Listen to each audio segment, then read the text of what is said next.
While mainstream media focuses on Trump's locker room talk and Clinton's emails, there are actually a whole slew of other interesting political stories happening right now related to the presidential election. This election has seen a massive shift in America's political alignment on both the left and the right. On the left, we've seen a real divide between the Bernie wing of the Democrats and the Clinton camp. Bernie's message against Wall Street, money and politics, and his chastising of the political establishment has been swallowed wholly by the political Clinton machine. While Bernie is now supporting Hillary, it's pretty clear that many of his supporters aren't following his lead in either donations or enthusiasm. This division is one of the reasons Hillary is still struggling with young people and overall connecting with new voters. Meanwhile, on the right, we've seen the absolute fracturing of the Republican Party as we know it. Mainstream Republicans like Paul Ryan, John McCain, and Jeb Bush are now on the outside looking in as Trump has aggressively gutted the party. It's pretty clear that if Trump wins in November, the old guard of the Republicans will be out, and his inside circle of people like Rudy Giuliani, Chris Christie, and Ben Carson will be in. While the list of Republicans not voting for Trump continues to grow, the Republican base who voted during the primaries is still with him, and whether the party is supporting Trump or not, those people are. Trump's rise also fractured the Republican Party ideologically. Neocons are either in hiding or defecting to Hillary, while the Christian conservatives are backing Trump, a candidate who was probably their last choice when this election began. Let's not forget, this is a guy who compared his own book to the Bible. As they say, politics can make strange bedfellows. For both the Democrats and the Republicans, 2016 will be looked back on as a watershed year. Regardless of who wins, it's clear the parties are in flux and they both desperately need new ideas and new leaders. The fact that we have a 69-year-old Democrat running against a 70-year-old Republican tells you all you need to know about the aging state of our two-party system. How is it that these two were the best our system could churn out? While it's easy to mock millennials, just imagine how you would feel if this was the first presidential election you ever really paid attention to or had a chance to vote in. We've got the ultimate reality star running against the ultimate insider. And while they may hate each other, they're also perfect for each other. By the time this thing is over, they'll have thrown out everything but the kitchen sink, but that'll only be because they needed it to wash their dirty hands. One of the many issues which seems to have been almost totally shelved during this campaign is science. I guess in some ways, science is the obvious sacrificial lamb in an election contest focusing so much on mudslinging instead of discussing the actual issues that affect our lives. As we discussed during my chat with transhumanist Zoltan Isvan 2 weeks ago, there are so many huge upcoming scientific breakthroughs coming down the pike, from stem cell research to cloning to artificial intelligence, that we must talk about these issues now so that we'll know how to deal with the ramifications of them, both good and bad, when they're right in front of us. Scientific breakthroughs will continue to happen whether we're prepared for them or not. Perhaps we can never be fully prepared, but we at least need leaders who believe in the merits of science in the first place. My guest this week is theoretical physicist Lawrence Krauss. Krauss is the foundation professor in the School of Earth and Space Exploration and Physics Department at Arizona State University, as well as the director of the Origins Project at ASU, which focuses on the origins of humans and the universe itself. Krauss has been outspoken this election related to politics and science, particularly the seeming lack of knowledge in this department by Donald Trump. We're going to dive deep both into science and politics, as well as the many places that the two intersect. I figure if a guy can spend his adult life trying to figure out the mysteries of the universe, then maybe, just maybe, he can figure out the mysteries of our current political existential crisis.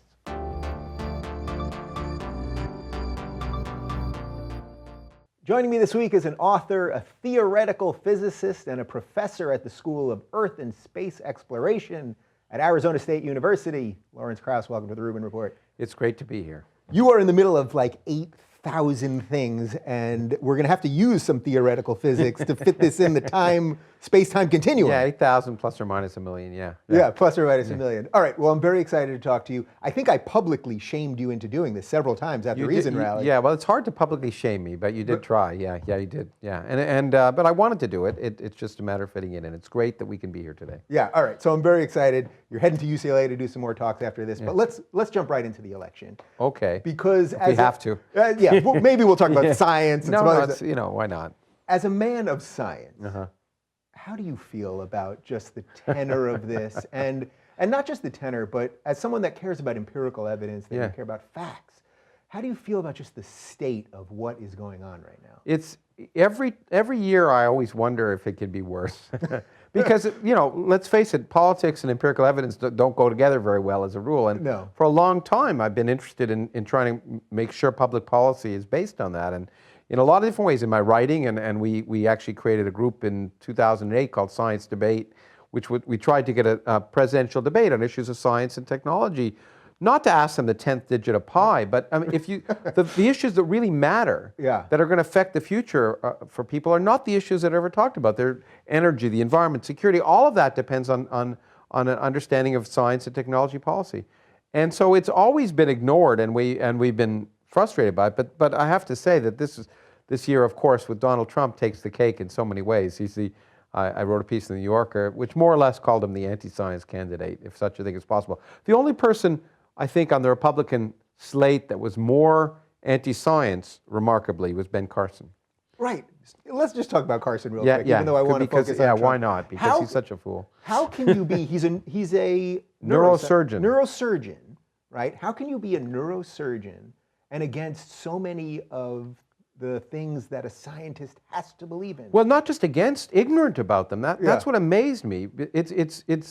It's one thing to be ideologically opposed, but he would talk about evolution in a way which clearly didn't understand evolution, which is the basis of biology, besides calling the Big Bang a hoax from the devil and all. I mean, just... well, that's a fact. Yeah, exactly. That and the fact we didn't land on the moon. But, so what it demonstrates is, and it's unfortunate, but actually it's relevant. My mother wanted me to be a doctor, and she made the mistake of sort of getting me interested in science and wanted to be a scientist. And then I discovered when I was in high school that doctors weren't scientists.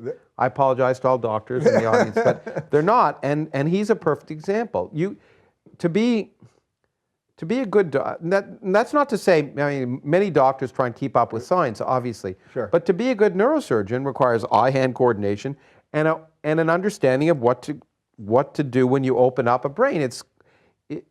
I will get in trouble for saying this, but it's a very sophisticated kind of car mechanic. And so he clearly was very good at those technical things, but obviously, he not only did not know much science, but he willfully, and this is the real problem with religion, with someone like him, he decides what's right based on the scriptures, and anything disagrees with it must be wrong. And that's the real difference between religion and science, where in religion, you know the answers before you ask the questions. And in science, we try and ask the questions and find out the answers, and they may surprise us. Yeah, and they may change over the course of time. Not only may, they often do. And the willingness to say you're wrong or to change your mind is profoundly important in science, which brings us back to Donald Trump. But real quick, just to finish with Carson, because it's such an interesting example of this. I'm glad you made the distinction of saying that he's a neurosurgeon, not scientist, since I've now fumbled it twice. It's okay. Because a neuroscientist has to really have the scientific knowledge. The way you're describing a souped-up car mechanic, it's like really he's doing a physical act. He's repairing damage, and he needs to know how to do that. And again, one doesn't want to generalize for all neurosurgeons based on Ben Carson, but it demonstrates that there's a difference. Yeah. And I'm assuming he was good at what he did, and it wasn't all hype.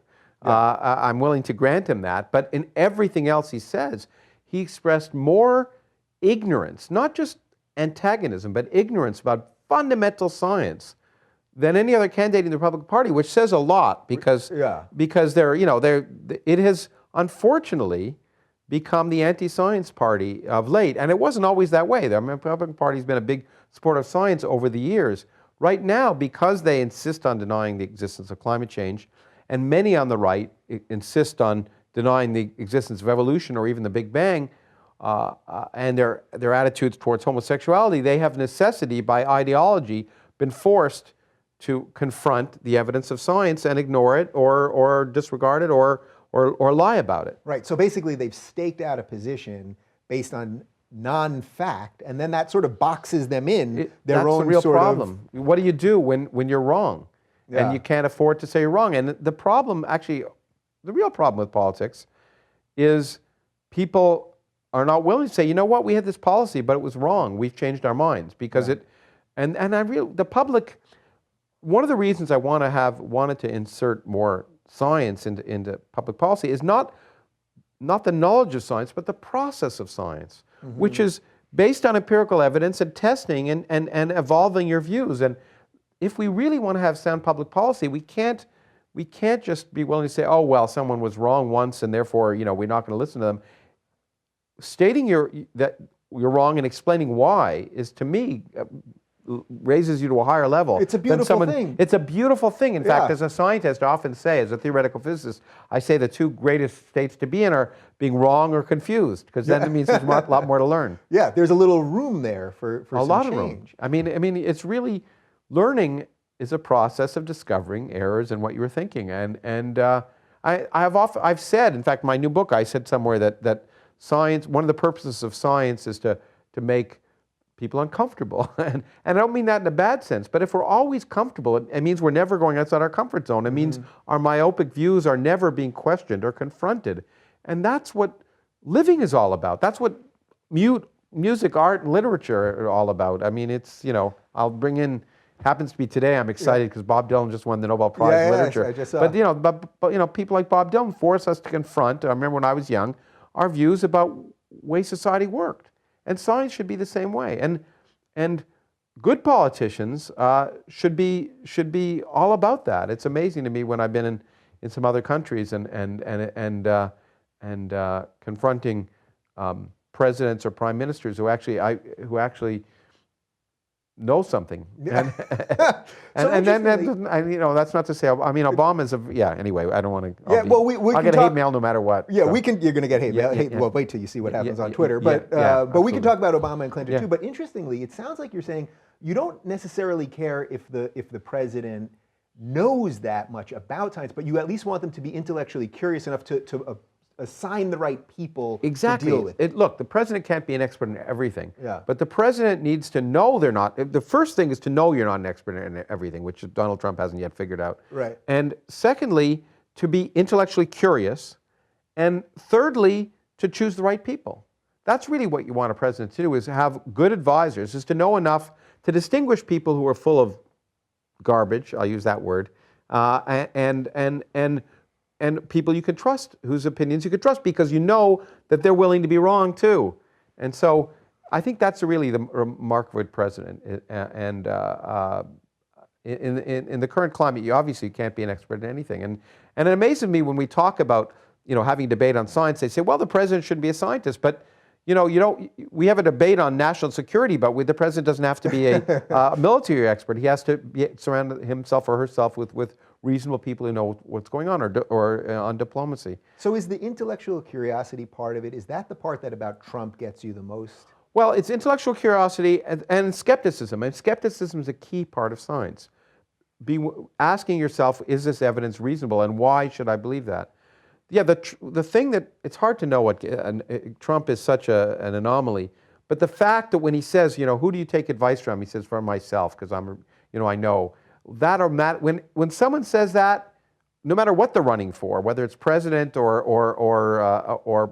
head of a school board or whatever, you should worry about that. Right. And so I think it's that, and his incredible anger and vindictiveness. And people have called him a bully, but I did a dialogue with a Hollywood friend of mine named Johnny Depp, and he pointed out that wasn't who he actually played Donald Trump in you should watch it on Netflix. There's a great show where he looks just like him. It's great. Okay. But he said that Donald Trump isn't a bully, he's a brat.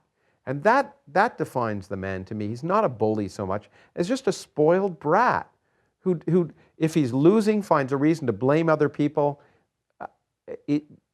Again, he's the center of his own universe. And all of that is terrifying and ignorant in the extreme. I mean, when I wrote about science and the candidates this year, one of the statements that Trump made that just to me epitomizes the level of ignorance of the man. Because first of all, a lot of what he says is just meant, he doesn't care whether it's true or not, he thinks it'll play well or not. That I can understand. That's politics. But when you say, why are we worried about the ozone? Why can't I have, aerosols in my hairspray? Because I only use my hairspray indoors. So it can't affect it can't affect the atmosphere. Is that one real? Yeah, he really said that. Now that's the kind of thing you say, oh my goodness gracious. So anyway. Yeah, that one's tough. So okay, so we've got your feelings on Trump. I think they're clear, right? Yeah, well, I've been trying to moderate them to feel less.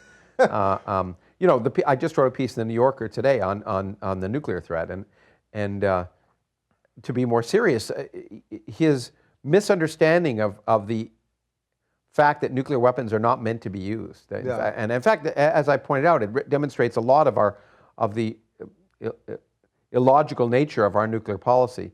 But when he says if we build them, why can't we use them? Anyone who's thought about it realizes you can't use them in any strategic way. And so and if he wants to encourage other countries to build them, he misunderstands the whole point of proliferation. And those things are serious. They're not, we can't laugh over that stuff. Yeah, so I really tried, and I think most of the people that watch the show, I really tried to be fair to him and whatever. Yeah. So when he's talked about the nuclear stuff, and he'll say something like, Japan should have nukes so that they could defend themselves potentially from China. It seems to me that there's some grain of truth in the concept of that we shouldn't have to feel like we have to defend Japan. Well, but you're saying it really throws off every sort of precept of how all these nations have. Well, it throws off the precept of really what we should be trying to do with nuclear weapons, which isn't talked up enough today, which is we want to reduce the number of nuclear weapons in the world because there's really no good use for them. Right. And we built up this incredible stash of nuclear weapons because of the Cold War, and we had this policy of mutually assured destruction. So we had to have enough to ensure the total annihilation of the Soviet Union when they were the Soviet Union. And that's okay, but we then, even at the time of Nixon, we signed a non-proliferation treaty. Most people think the non-proliferation treaty, and this is so typical of the U.S., is designed to say no one should have nuclear weapons but us. And that's not what it's about. Yeah. It's trying to say we don't want nuclear weapons to spread, but the other thing that the nuclear nations agreed to in the non-proliferation treaty was to disarm.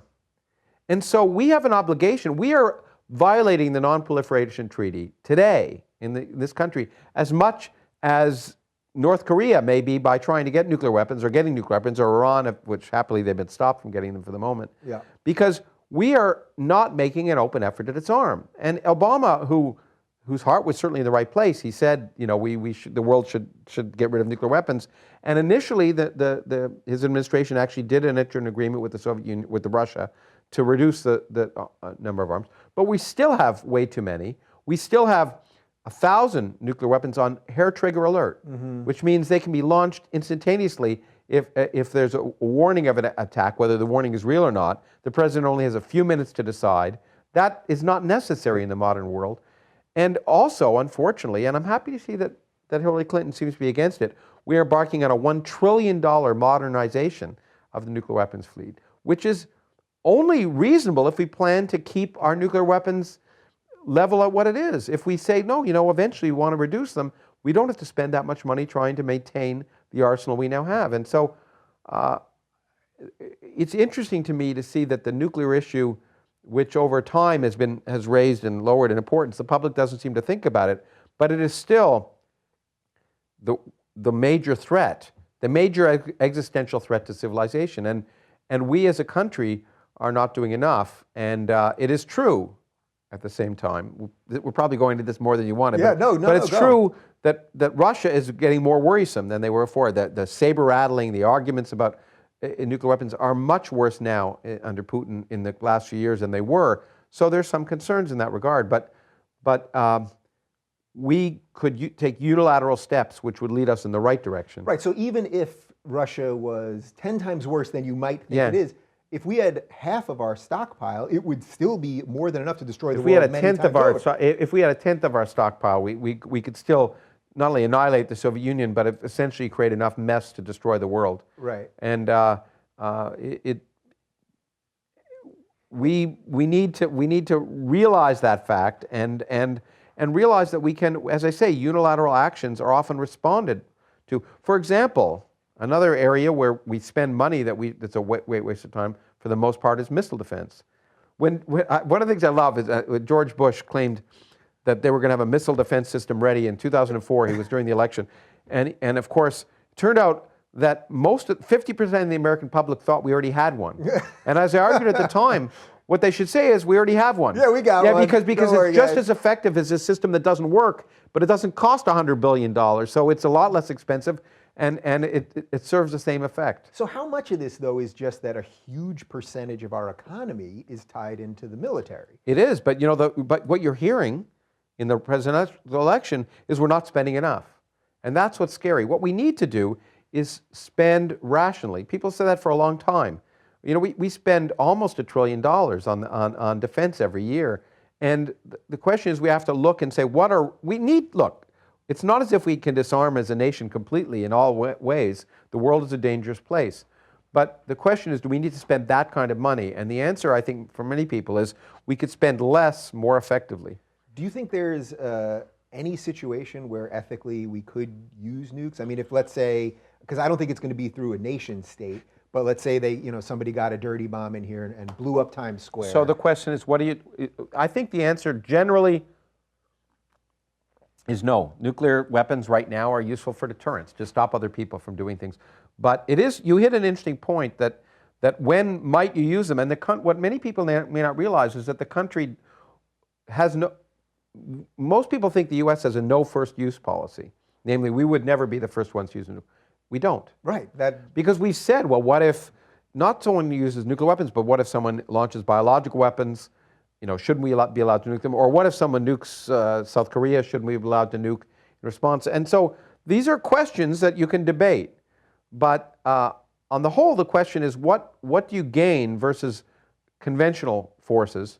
And other than an act of anger, right? If the act has already been done here, what do you potentially gain? So the question is, the idea should be to stop that in the future. Mm-hmm. And inevitably, the problem is that under many scenarios, once you start using nuclear weapons, it proliferates. And what's been pointed out by a bunch of physicists, even about 10 years ago, you may remember nuclear winter with Carl Sagan, and that was sort of discredited a little bit. But in fact, even in a limited nuclear war, say between India and Pakistan, of 50 or 100 weapons, which may sound like a lot, but it's the kind of thing you might expect in a nuclear war, would raise enough basically dust in the atmosphere to, for a decade, affect agriculture, ultimately perhaps killing 1 billion people through starvation. So there's no such thing as a limited nuclear war. And everyone, including the right-wing guys like George Shultz and Henry Kissinger, came up a bunch of years ago and said we need to basically work towards a nuclear-free world, because as long as we have nuclear weapons, we're all at risk. So how do you untie that then from the legitimate parts of deterrence? If your argument is that deterrence is an important piece of a strategy, because by having deterrence, you don't necessarily have to fight a ground war, how do you untie those two? Well, things? for example, you can ask right now, how many nuclear weapons do you need to deter an aggressor? And you certainly don't need, the United States has 5,000, Soviet Union, Russia, excuse me, I grew up in the Soviet Union state. You keep forgetting what year it is. Yeah, I know, it's exactly. You've had a busy day. Russia has another 5,000. That's, we don't need 5,000 weapons to deter. 100 nuclear weapons would be more than enough to destroy basically any country and dramatically affect the world. So maybe we can immediately go down to 100 weapons. And so what's the difference then, ultimately, for someone that's hearing you and saying, well, if we have them but we're not using, what's the difference whether we have 5,000 Well, or to maintain a fleet of 5,000 weapons, including the infrastructure, requires an incredible amount of money. Got it. So that alone, in fact, this $1 trillion modernization gives you an example of the infrastructure costs. So there are economic costs as well as security costs. And if we decided rationally, you know what, it's better to it's like if you have 10 cars, it costs you a lot more money to maintain them than if you have one. It's not just the cost of the cars. Yeah, so as a theoretical physicist, when you talk about all of this stuff, you have an insight into how things actually work that the average person doesn't have. Do you worry that you'll ever stumble upon something, or somehow accidentally or maybe intentionally you find something and then realize how it could be turned into something horrific? I mean, that's like the big apocalyptic Oh, I question, see. No, I happily, I'm always pleased to say that what I work on has no practical significance whatsoever. I heard you say that at Reason proud of Rally, it. but it no, seems I to me worry there about has the to be origins some... and history of the universe, and you can never, of course, the great thing about science is you never know what's going to be discovered or what the implications. Right. So that, I guess, really. But if you had to pick one area that had less direct practical significance, it'd be hard to find one that more than mine, where I try and understand how the universe began and how it's going to end. And these questions are incredibly important for us culturally, but the kind of new physics that we try and develop and understand affects the universe on scales that really are divorced from human scales directly. Obviously, they relate to what the reasons, how we got here. My new book, which I will plug, called The Greatest Story Ever Told So Far. Yeah. The subtitle comes out in March 2017. Yeah, March 2017. But the subtitle is called Why Are We Here? Yeah. And ultimately, we want to understand those questions. And unfortunately, religion tries to usurp those questions. I want to point out how science can address them. So they're fundamental sort of cultural questions, but I like to say, although it's pretentious because I don't want to make comparison, but my work or the work by people like me is as useful as a Mozart symphony. I mean, it's at its best, it could be as useful as a Mozart symphony. It enhances the cultural experience of being human. So I'm not as worried about that. But on the other hand, what we need to do is there's an old expression, I think from Pasteur, but it could be from later on, I've tried to track it down, that fortune favors the prepared mind. And what we need to do is think about what the possibilities are so we're prepared to act. And we can't be prepared to act if we put our heads in the sand. So we can say, oh, we should never do genetic engineering, but it's happening. So we can talk about artificial intelligence and say we need to stop that, but it's not going to be stopped. What we need to do is think about the possibilities, and that's one of the reasons why the Origins project I run at ASU is for me so exciting, because we try to bring scientists together to look at forefront questions, but then we have public events where 3,000 people attend and listen, and the point is you can't have a good democracy without an informed population. And so to try and raise these questions and get people to think about the possibilities will allow us to be better prepared for surprising possibilities in the future, because we don't know where the future lies. I often say, and I said it on a film recently, that I'm not if someone tells you they're a futurist, in my mind, that's when you stop listening, because I try not to make predictions about anything other than like 2 trillion years in the future. Right. What do you call that? That's a super futurist? Well, yeah, because first of all, no one will be around to test it, and it's much easier. But we don't. Discoveries are called discoveries because they're surprises. But we can try and at least anticipate the set of possibilities, so we'll be a little less surprised. And all of us can do that. And that's why, you say I'm a scientist and I have access. It's true, I have access to some information people don't normally have access to. But the process of science, we can all at least have a perspective of what's happening. And that's why it's important. That's why I spend time with my public hat trying to explain and explore science for the public. Not just because it's interesting and exciting, and it is. It's fun, and people are fascinated by it, but because hopefully it'll be useful when people try and confront the challenges of the 21st century. All right, so I want to spend the rest of this talking about your actual work and origins and stuff like that. But my last question on this part goes to you. I have no agenda. I know you don't. You made it very clear, which I love that. But my last part goes to your public hat, because clearly you're willing to talk about politics. You're willing to, speak about things freely. And as you emailed me, I have no agenda or anything. Do you ever fear that will have a professional cost just by saying things? Quite already, it does all the time, but I suppose to some extent. No, if I feared about that, I would have stopped a long time ago. I guess, look, I think there's not a day goes by that I don't realize I'm fortunate in a way that people, for one reason or another, want to listen to me, or at least I have a public profile.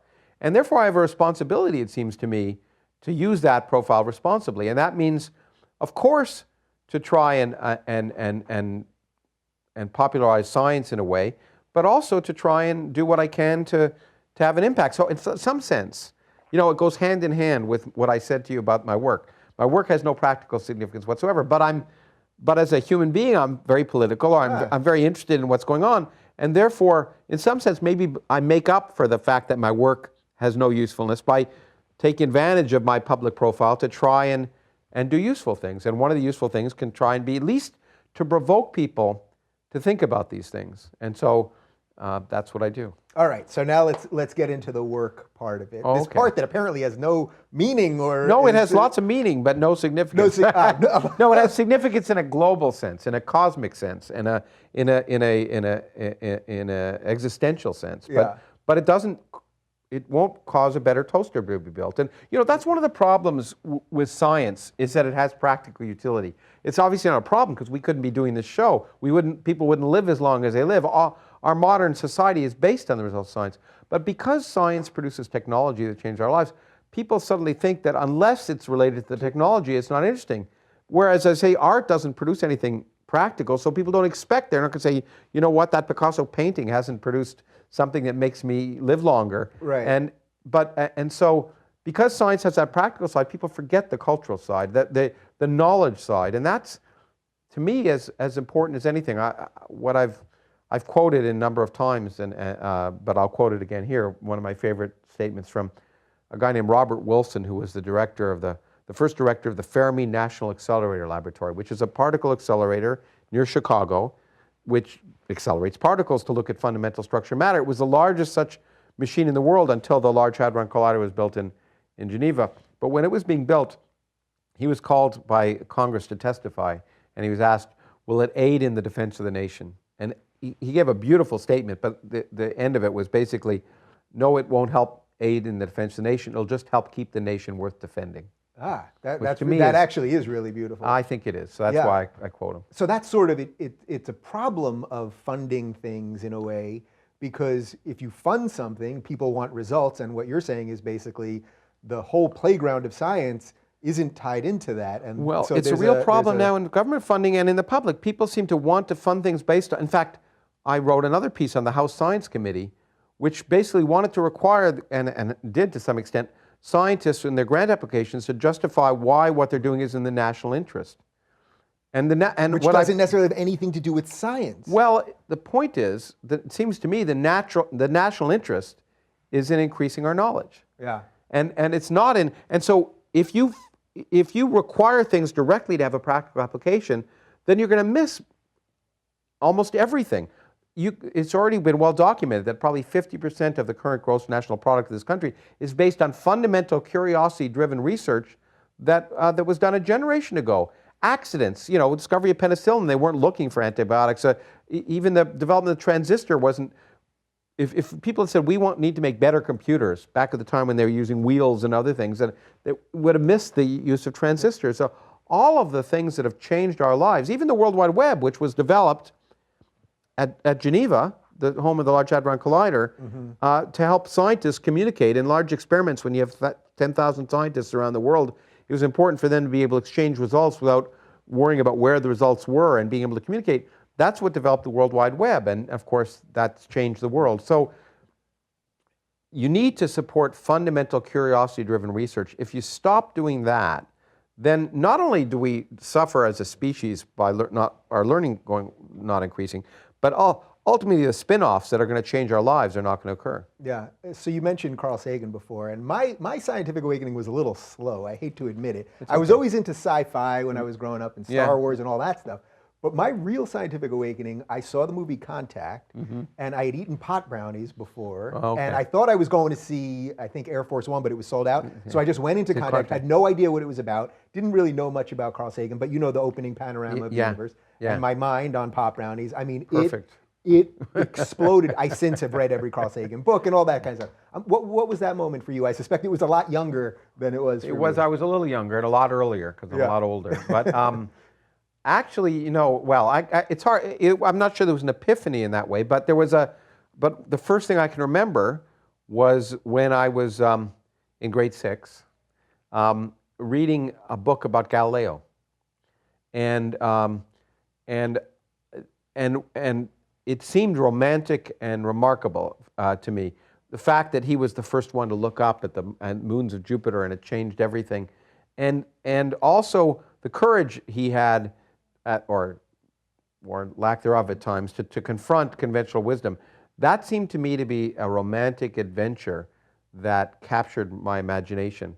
And that's probably one of the reasons why I write books, is because it was books about him, and then books by people like Isaac Asimov, well before Carl Sagan, and George Gamow, and Albert Einstein, and then Richard Feynman. Books by people like that got me excited as a young person about the romantic adventure to be the first to understand something new about the world. And so I return the favor, and I'm old enough now that it's, for me, very satisfying, although a little depressing to think how old I am when I meet scientists now who say, you know, I read the physics of Star Trek, and that's what turned me into being a scientist. So, but it was those popular books, and that's why, although it takes time out of my research directly, I'm not sure which is more useful in the long run. And besides, I don't have control. I have to do what I have to do, and writing is one of them. But it's very satisfying to be able to connect, because the importance of a university or of the research enterprise is twofold, and that's one of the reasons why my Origins project is twofold. Research universities should be based on the creation of knowledge, but if you don't disseminate the knowledge, it's impotent.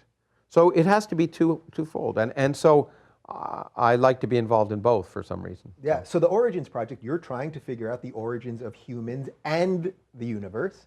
And we're looking at the origins of everything. It's a wonderful playground, because we look at everything from the origins of the universe to the origins of life to the origins of violence, and we're having and the origins of the future. We're having a workshop in February on AI and its challenges. So if you think about it, forefront questions, there's a relationship always between the future and the past, and forefront questions are always based about the origin. What's the origin of disease? What's the origin of intelligence? And so, as a curious person, I can go well beyond just my area of physics, which tends to be more related to the origin of the universe, which has got me into it, to all these other questions. It's like a kid in a candy shop. I get to meet and work with the most interesting people in the world and learn a lot about a lot of things. So it's really self-indulgence, which is most of my life is based on. But it's bringing a lot of good to a lot of people. So well, maybe self-indulgence and individuality is good? Yeah, well, you know, that's the other thing I guess I want to say, is that most people become scientists not because they want to save the world. It's because they like doing it. Yeah. It's fun, and there's nothing, and that's fine. I tell kids, that's when they ask me what they should do, I say, do what you enjoy, because if you don't enjoy it, you're not going to do it well anyway. Yeah. But I do science, you know, it's great if it has an impact in one way or another, but I do it because I enjoy it, and I'm unabashed about that. Yeah, so I'm very proud that on this show, which I try to bring on people of all kinds of beliefs and political persuasions and all that stuff, I get tons of email from religious people, even though they know that I'm not a believer and all that stuff. So we don't have to dive too much into the atheism thing, but how about you give me the best sell job in like 3 minutes on the Big Bang? Like just something that someone that is a believer of religion could say, well, maybe there's something here. Maybe there's some... Well, the point is that it's sad that I have to do that, because... Did I lead too much with that question? Maybe I should untangle them. No, but I mean, one makes it sound like the Big Bang is on a different footing than the fact that the Earth is round. It's not. The Big Bang happened. Same with evolution. It's not, you know, people get hung up in the word theory. Well, you know, someone just wrote me and said, well, you know, it's a theory. And I said, well, gravity's a theory too. So if you don't believe it, walk out the 10th floor of a window. But the point is, a theory in science means it's been tested. Theory is a very high level in science. It means it's satisfied the test of experiment over and over and over again. And the fact that the universe began, that the universe was once smaller than it is today, and smaller and smaller and smaller, and was once contained in a microscopic region 13.8 billion years ago that expanded dramatically is a fact. And everything we recognize about the universe is only understandable in that context. There are lots of independent ways to measure the age of the universe, and we come up with 13.8 billion years. We measure the fact the universe is expanding. Working backwards, it was once smaller than it is. And if we extrapolate back and say what happened when it's smaller, we make predictions about things that we hadn't seen before. People say evolution or the Big Bang are historical science because no one was around. They often write me, no one was around to know, so how do you know? And I say, well, the point is, all science is historical because all science is based on explaining some observations that have been done, but then making predictions of things that haven't been done. And both evolution and the Big Bang make predictions about things that weren't seen before. If the Big Bang happened, it was predicted, although a lot of scientists didn't know about it until after the fact, that there should be a universal background of radiation coming at us that was once 3,000 degrees in temperature, that's now 3 degrees. That's been measured with exquisite prediction, or exquisite precision, sorry. And also we predict that 25% of the universe should be helium, and almost 75% of the universe should be hydrogen, and 1 part in 10 billion of the universe should be lithium. We go out and measure that, 10 orders of magnitude. So we make tons of predictions of things. That's what science is, not just a story, like religion. It makes predictions, and if those predictions don't agree with observations, they're wrong. So we throw it out like yesterday's newspaper. So that word historical science, which a lot of fundamentalists use to try and discredit evolution, the Big Bang, is nonsense because they're not historical any more than anything else. They make predictions about observations that are going to be made in the future. And every observation we made about the universe is consistent only with that picture and inconsistent with any other idea. Yeah, so you would say the evidence that we have for the Big Bang is as much evidence as we have that dinosaurs existed, right? It's just that we have physical bones. Yeah, and moreover, we have evidence that dinosaurs didn't exist when humans existed, no matter what they show in that silly creation. So Ken Ham's wrong. Is that what you're saying? He's wrong. It's easy to say Ken Ken Ham's wrong. There's a museum. Yeah, I've been there. I was there the day it opened. How do you feel about that? It was a remarkable experience. I was there the day it opened. I flew to Cincinnati and then into Kentucky on the other side where it was that morning to be the keynote speaker in a protest that morning. And then because it's that willingness, it's child abuse. The idea is, okay, they believe something and therefore they don't want kids to know what really happened. They don't want kids to know that evolution happened because somehow it might reduce their faith in God.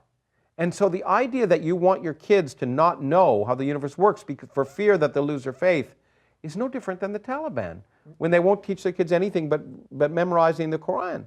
And so it's worse than ignorance. It's child abuse. So I went there and protested, and then I had credentials. I was a commentator for NPR, and I went up to right afterwards, and they recognized me, and they said, "Oh, Professor Krauss, your credentials didn't arrive. You can't go in the museum." So I said, "That's okay. I happen to have a crew from PBS and BBC that are following me right now. Do you mind if they film me not being allowed in the museum?" And then I got a tour by, at the time, the vice president of the museum, and it was shocking. It's amazing. They do a bait and switch. It was amazing, and they start out quite up front in the opening, saying reason and faith. They right in the front door, reason and faith. Why? And they point out that the two are different. And then they try to argue you should believe in reason, you should believe in faith. And then they halfway through the museum they make it seem like a natural history museum. So they do this bait and switch. And but it's hysterical because they have the Garden of Eden with Adam and Eve, both politically correct. Adam is in grass up to here, and Eve has hair down to there. Naturally. But they have dinosaurs, in the Garden of Eden, of course. And the Tyrannosaurus Rex, is there. It's got sharp teeth. Why? Everything was a vegetarian in the Garden of Eden. You may not have realized that, but if you go to the museum, you'll discover that. I did not know. And so they could open pineapples, so they could eat. That's why the Tyrannosaurus Rex had sharp teeth. So. Wow. I knew I was going to learn something there you go. with you here today. I'm glad that will end up being it. All right, we only have a couple minutes left. I'm curious, do you find that you have colleagues that believe in everything that you just said there, or everything that we've talked about, the ideas of everything you've said, but at the same time, are there some people that do take the leap of faith? Oh, sure. And then believe in things that aren't quantifiable at the same time? Yeah. First, by the way, we should say, as scientists, we should never use the word believe. No. I mean, it's just, I fall into that trap too. Believing is not part of science. Is it likely or unlikely? And that's the question. Yeah. But of course, there are religious scientists. But as I like to say, there are scientists who are Republicans. I mean, the scientists, believe it or not, are human beings, and human beings are, in some sense, hardwired to believe two mutually inconsistent things at the same time.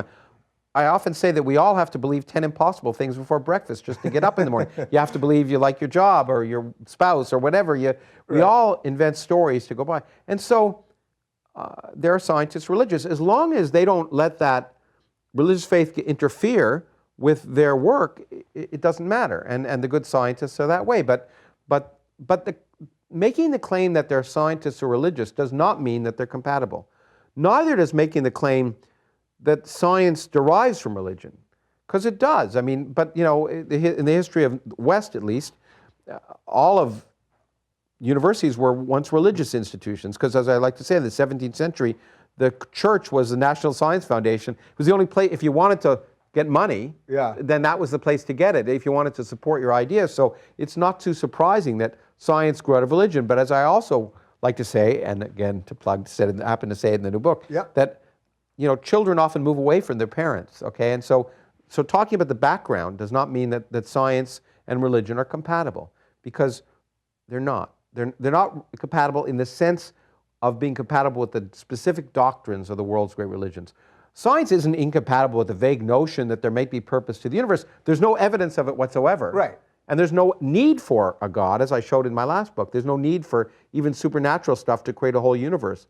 But science can't disprove the notion of some vague deity, okay? But what it can say is, the earth didn't stop when someone blew a trumpet, and there wasn't a virgin birth, and all of those things. That's incompatible with what we know about the universe. Yeah, all right, we have 2 minutes left. Okay. What is one thing that people aren't thinking about, that you are a physicist, a theoretical physicist, you're thinking of something on a day-to-day basis that the average person is not thinking about?